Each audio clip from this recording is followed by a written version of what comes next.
XL அப்ளிகேஷனை use பண்ணி இந்த மாதிரி கிளிக் பண்ணால் அந்த ரிப்போர்ட் எல்லாம் கார் அப்படின்ற எல்லா ரிப்போர்ட்டும் வருது. அதே மாதிரி நான் கார் அன்செக் பண்ணிவிட்டு பைக்கை கிளிக் பண்ணால் பைக் மட்டும் வருது. ஒருவேளை பைக் கூடவே டாய் வேணும்னா டாயும் வருதுன்ற மாதிரி டைனமிக்காக இந்த ரிப்போர்ட் ஜென்ரேட் ஆகுது என்னுடைய கிளிக்கை பேஸ் பண்ணி. கிளிக் பண்ணுறதுக்கு நான் செக் பாக்ஸ் யூஸ் பண்ணியிருக்கேன்.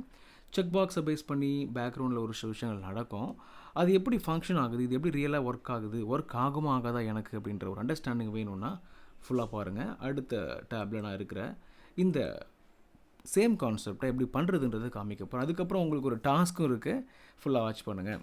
ஃபஸ்ட் நீங்கள் பார்க்குற இதுதான் ப்ரெசன்டேஷன் லேயர். இங்கே தான் அவுட்புட் வந்து நமக்கு தெரிய பொழுது நார்மல் டேட்டாலே ஒரு டேபிள் மாதிரி ஃபார்மேட் பண்ணப்பட்ட ஒரு இடம். இங்கே வந்து உங்களுக்கு அந்த பிளேஸ் இருக்குது, செக் பண்ணுறதுக்கான ப்ரொவிஷன். செக் பண்ணிங்கன்னா செக் பாக்ஸ் மாதிரி தெரியுது. இந்த மாதிரி ஃபீச்சர் நியூவாக வந்திருக்கு, இருக்கிறவங்க எக்ஸ்ப்ளோர் பண்ணி பாருங்கள், நல்ல விஷயம். அதுக்கப்புறம் இந்த இடத்துல தான் ரியல் டேட்டா இருக்குது. இந்த டேட்டா தான் ஃபில்டர் பண்ணப்பட்டு இங்கே வருது. சரியா, நான் ஒரு ஷார்ட்ஸில் சொல்லும்பொழுது இதுக்கு உங்களுக்கு என்னென்ன தேவைன்னு சொன்னேன் அப்படின்னா, ஃபில்டர்ன்ற ஃபார்முலா இருந்தால் நல்லாயிருக்கும். அப்புறம் Vlookup or Xlookup. Okay, or தான் Xlookup இருக்கணும். இது ரெண்டில் ஒரு ஃபார்முலா இருக்கணும். தென் உங்களுக்கு செக் பாக்ஸை வந்து யூஸ் பண்ணுறதுக்கான ப்ரிவிலேஜ் வேணும். செக் பாக்ஸ் இல்லைனா கூட பண்ணலாம். அதே மாதிரி Xlookupக்கு பதிலாக Vlookup இருந்தாலும் பண்ணலாம். ஃபில்டர் இல்லைனா கூட பண்ணலாம். பட் இதெல்லாம் இருந்தால் ரொம்ப ஈஸியாக இருக்கும். எப்படி நான் இந்த ஈஸியாக இதை பண்ணுறேன்றதை பாருங்கள். முதல்ல ஃபில்டர் அப்படின்ற இந்த கான்செப்டை பர்ஃபார்ம் பண்ணுறதுக்கு இந்த இடம் யூஸ் ஆக பொழுது, இந்த இடத்துல உள்ள ஃபில்டர்ஸை ஆக்டிவேட் பண்ணுறதுக்கு இந்த இடம்னா மூணுமே டிபெண்ட்டாக ஒர்க் ஆக போகுது. எப்படின்னு பார்க்கலாம். முதல்ல இந்த இடத்துல நான் காரை கிளிக் பண்ணும்போது என்ன நடக்கும் அப்படின்னா, இந்த இடத்துல நான் கிளிக் பண்ணும் பொழுது என்னுடைய இடத்துல ட்ரூ அப்படின்னு ஒரு அவுட்புட் வந்திருக்கு. நான் இதை அன்செக் பண்ணிட்டேன் அப்படின்னா ஃபால்ஸ்ன்னு வருது. செக் பண்ணால் அந்த செல்லுடைய நேம் ட்ரூன்னு மாறிடுது. அதே மாதிரி எந்த இடத்துல நான் செக் பண்ணுறனோ அதுக்கு பின்னாடி ட்ரூ அப்படின்ற ஒரு வேல்யூ ஜெனரேட் ஆகுது. இப்போது இந்த ட்ரூவை வச்சு இந்த இடத்துல நம்ம இப்போ காரை செக் பண்ணிட்டாங்கன்னா காரு ட்ரூ அப்படின்னு இங்கே வர்ற மாதிரி நம்ம Vlookup ஆர் Xlookup யூஸ் பண்ணி இங்கே டேட்டாவை நம்ம கொண்டு வர போகிறோம். எதெல்லாம் செக் பண்ணப்பட்டிருக்கோ அதெல்லாம் இந்த இடத்துல ட்ரூன்னு வரணும். இந்த இடத்துல ட்ரூன்னு வந்ததுக்கப்புறம் அந்த ட்ரூவை வச்சு இந்த டேட்டாவை ஃபில்டர் பண்ணி இங்கே ப்ரொஜெக்ட் பண்ண போகிறோம்.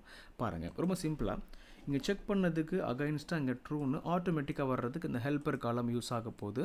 ஈக்குவல் டு அப்படின்னு போட்டுட்டு Xlookup ஆர் Vlookup அப்படின்ற ரெண்டு ஃபார்முலாவுமே யூஸ் பண்ணலாம். நான் சொன்னேன் இல்லையா, Vlookupஐ யூஸ் பண்ணுறேன். நான் Vlookup எல்லாருக்குமே இருக்குன்றதுனால நீங்கள் Vlookupஐயே யூஸ் பண்ணலாம். Xlookup எனக்கு ஃபாஸ்ட்டாக இருக்கும், இருந்தால் அதை யூஸ் பண்ணுங்கள். Vlookup போட்டுட்டு Vlookup வேல்யூ அப்படின்ற இடத்துல Lookup வேல்யூன்ற இடத்துல இந்த காரை நான் செலக்ட் பண்ணி கம்மா கொடுத்துட்றேன். தென் இந்த காரை எங்கே போய் தேட போகிறோம், லுக்கப் அரேன்ற இந்த ஆர்குமெண்ட்டில் எங்கே போய் தேட போகிறோம், இதுதான் லுக்கப் டேபிள் அரேன்னு சொல்லலாம். இதை நீங்கள் செலக்ட் பண்ணணும். இதில் உள்ள செகண்ட் காலமில் உள்ள டேட்டாவை தான் இந்த இடத்துல நம்ம ஜென்ரேட் பண்ண போகிறோம். ட்ரூவா ஃபால்ஸா அப்படின்னு கமா கொடுத்துருங்க. செகண்ட் அப்படின்றது நம்ம சொன்னோம் இல்லையா, செகண்ட் காலம். ஸோ 2 கொடுத்துருங்க. கமா கொடுத்துட்டு லாஸ்ட் ஆர்குமெண்ட் இருக்கிற இடத்துல அப்ராக்சிமேட் மேட்ச் வேணுமா எக்ஸாக்ட் மேட்ச் வேணுமான்னு பார்க்கணும். எனக்கு எக்ஸாக்ட் மேட்ச் வேணுன்றதுனால எக்ஸாக்ட் மேட்ச் செலக்ட் பண்ணுறேன். ஃபால்ஸ்ன்னு வந்திருக்கு, இல்லைனா 0ன்னு வரும். க்ளோஸ் பண்ணி என்டர் பண்ணிங்கன்னா உங்களுக்கு என்ன அவுட்புட் வரும்னா காரு ட்ரூன்னு வரும். இப்போ இந்த இடத்துல கார் நான் அன்செக் பண்ணிட்டேன் அப்படின்னா அது ஃபால்ஸாக மாறிடும். ஸோ எதெல்லாம் செக் பண்ணப்படுதோ அது இந்த இடத்துல ட்ரூ அப்படின்னு காமிக்கும். இப்போ ஒரு ஃபார்முலா நான் போட்டேன், இந்த ஃபார்முலாவை கீழே ட்ராக் பண்ண போகிறேன்.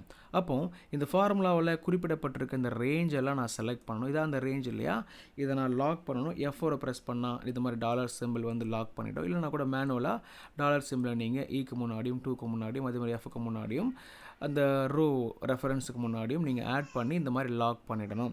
என்ட்ரு பண்ணோன்னா அதே தான் வரும். இதை டபுள் கிளிக் பண்ணும் பொழுது இந்த காலம் ஃபுல்லாகவே எது ட்ரூ எது ஃபால்ஸ் என்ற ஒரு அண்டர்ஸ்டாண்டிங் கிடச்சிரும். எந்த இடத்துல செக் பண்ணியிருக்கோமோ அதுக்கு அகைன்ஸ்டாக மட்டும் ட்ரூ அப்படின்னு ஒரு அவுட்புட் வந்திருக்கும். பாருங்களேன், ஸ்கூட்டர் ட்ரூ. ஒருவேளை நான் பைக்கும் சேர்த்து செலக்ட் பண்ணால் பைக்கும் ட்ரூன்னு வரும். இந்த ட்ரூன்னு வருது இல்லையா இந்த ஹெல்ப்பர் காலம் மூலமாக, இந்த விஷயம் தான் நமக்கு இந்த இடத்துல டேட்டாவை ஃபில்டர் பண்ணுறதுக்கு ஹெல்ப்ஃபுல்லாக இருக்க பொழுது யூஸிங் ஃபில்டர் ஃபார்முலா. இந்த இடத்துல ஈக்குவல் டு போடுங்க. இப்போ நம்ம என்ன பண்ணியிருக்கோம், இந்த செக் பாக்ஸை முடிச்சிட்டோம். செக் பாக்ஸை ஈஸியாக நீங்கள் க்ரியேட் பண்ணலாம். இந்த செக் பாக்ஸ் உங்களுக்கு இல்லை அப்படின்னா நீங்கள் எப்படி க்ரியேட் பண்ணுவீங்கன்றது நான் சொல்லிடுறேன். அதுக்கப்புறம் நான் இந்த இடத்துக்கு போகிறேன். ஸோ இந்த இடத்துல நான் செலக்ட் பண்ணிவிட்டேன். இன்சர்ட்ன்ற டேபுக்கு போனீங்கன்னா செக் பாக்ஸ் இருக்கும், கிளிக் பண்ணால் இந்த மாதிரி வந்துடும். அதுக்கப்புறம் நீங்கள் கிளிக் பண்ணால் இதெல்லாம் ஒர்க் ஆக ஆரம்பிச்சிடும். ரைட், இப்போ அழகாக ஒர்க் ஆகுது. நான் காரையும் ஸ்கூட்டரையும் செலக்ட் பண்ணியிருக்கேன். ஸோ காரும் ஸ்கூட்டரும் ட்ரூன்னு வந்திருக்கு. இந்த இடத்துல நான் ஃபில்டர் ஃபார்முலாவை க்ரியேட் பண்ண போகிறேன். ஃபில்டர் ரைட் அரேன்ற இடத்துல எந்த அரேவை நீங்கள் ஃபில்டர் பண்ண போகிறீங்க அப்படின்ற இடத்துல எனக்கு வந்து இந்த பர்சன் 1லேருந்து இவ்வளோ டேட்டாவும் எனக்கு அவுட்புட்டில் வரணும். இந்த டேட்டாவில் இருந்தால் ஏதாவது டேட்டா வேணும். ரைட், ஸோ இதை நான் லாக் பண்ணிடுறேன். ஏன்னா லாக் பண்ணால் நல்லது. லாக் பண்ணலன்னா கூட இந்த ஃபில்டர் ஃபங்க்ஷன் ஒர்க் ஆகும். ஸோ இப்போ லாக் பண்ணாமே நான் எக்ஸிக்யூட் பண்ணுறேன், கம்மா போடுறேன்.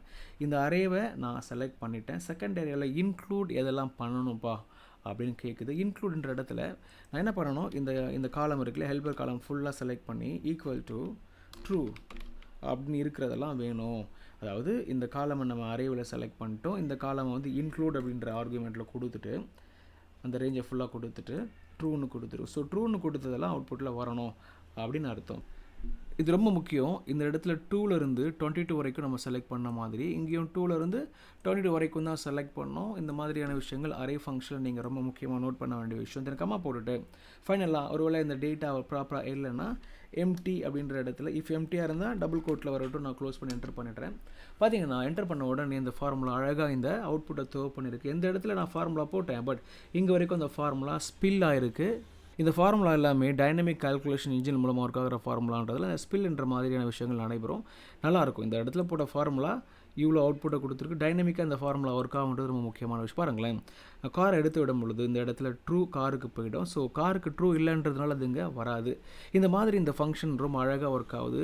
நம்ம இந்த இடத்துல 3 விஷயம் யூஸ் பண்ணியிருக்கோம். நம்பர் 1 செக் பாக்ஸ் யூஸ் பண்ணியிருக்கோம். செக் பாக்ஸில் கிளிக் பண்ணுறது பேஸ் பண்ணி நம்பர் 2 இந்த ஹெல்பர் காலமில் ட்ரூ ஃபால்ஸ்ன்றது ஜென்ரேட் பண்ணியிருக்கோம். ட்ரூ ஃபால்ஸ்ன்னு ஜென்ரேட் பண்ணுறதை வச்சுக்கிட்டு இந்த ஃபில்டர் ஃபங்க்ஷன் அழகாக ட்ரூவை மட்டும் எடுத்து கொடுக்குதுன்ற மாதிரி 3 ஸ்டெப் இதில் முக்கியமாக இருக்குது. யூஸ் பண்ணி பாருங்கள். உங்களுக்கு புரிதல் வரல, தெரியல அப்படின்னா கமெண்ட்டில் சொல்லுங்கள், நான் எக்ஸ்பிளைன் பண்ண ட்ரை பண்ணுறேன். இந்த கான்செப்டை ஃபுல்லாக பார்த்துட்டேன், புரிஞ்சிருச்சுன்னு நீங்கள் சொல்கிறீங்க அப்படின்னா டெஃபினெட்லி இந்த லாஸ்ட் டேபில் உள்ளதை ப்ராக்டிஸ் பண்ணி பாருங்கள். இந்த இடத்துல கார்னு கிளிக் பண்ணாலும் சரி, அதே மாதிரி பர்சன் 1ன்னு கிளிக் பண்ணாலும் ரெண்டும் சேர்ந்து ஃபில்டர் பண்ணப்பட்டு இங்கே வரணும். அதை நீங்கள் ட்ரை பண்ணி பாருங்கள். பர்சன்றது இந்த ஃபஸ்ட் காலமில் ஃபில்டரை டிஃபைன் பண்ணுறதுக்கும், கார் அப்படின்றது செகண்ட் காலமில் ஃபில்டரை டிஃபைன் பண்ணுறதுக்கும் நீங்கள் ஹெல்பர் காலமாக க்ரியேட் பண்ணி இந்த ஃபில்டரை நீங்கள் யூஸ் பண்ணலாம். நான் அதை சொல்லித்தரல, நீங்கள் ப்ராக்டிஸ் பண்ணி பாருங்கள், ட்ரை பண்ணுங்கள். தென் டவுட்டை கேளுங்க, ஹெல்ப் பண்ணுறதுக்கு கட்டாயமாக முயற்சிப்பேன். இந்த ஃபைலை நீங்கள் ப்ராக்டிஸ் பண்ணணும்னு ஆசைப்பட்டாலும் டிஸ்கிரிப்ஷனில் லிங்க் இருக்குது, ப்ராக்டிஸ் பண்ணுங்கள். கட்டாயமாக இந்த டைனமிக் ரிப்போர்ட்ன்ற கான்செப்ட் உங்களுக்கு புரிஞ்சும் இருக்கும் அப்படின்னு நான் நம்புகிறேன். ஆமாம், புரிஞ்சிருச்சு அப்படின்னா எப்படிலாம் சப்போர்ட் பண்ண முடியுமோ அதெல்லாம் நீங்கள் பண்ணுவீங்கன்னு நம்புகிறேன். இந்த வீடியோ நீங்கள் பார்த்ததுக்கு ரொம்ப நன்றி. See you all in the next interesting tutorial. Thank you.